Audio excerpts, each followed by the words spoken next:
एस-1 न्यूजमध्ये आपलं स्वागत.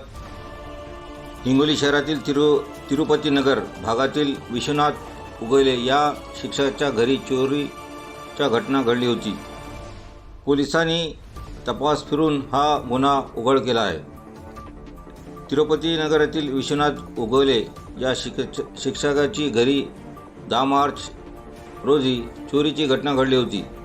यामध्ये 10,26,000 रुपयाच्या ऐवजी अज्ञात चोरट्यांनी चोरून नेले होते.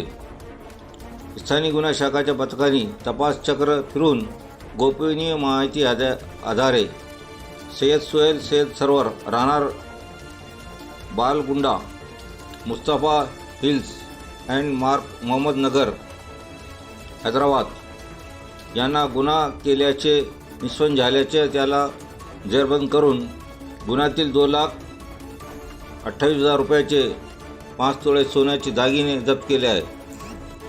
ही कारवाई जिल्हा पोलीस अधीक्षक डॉक्टर नीलाभ रोहन, अपर पोलीस अधीक्षक कमरेश मीना, गुन्हा शाखाचे पोलीस निरीक्षक मोहन भोसले, सहाय्यक पोलीस निरीक्षक शिवशंभा घेवारे यांच्या मार्गदर्शनाखाली पोलीस उपनिरीक्षक माधव झेवारे, शेख शकील मागरे, सुभाष घुगे, रवी स्वामी, विशाल खंडाळे, आजम प्यारेवाले व सायबर सेलचे दत्ता नागरे, प्रदीप झुंगरे यांनी कामगिरी केलेली आहे.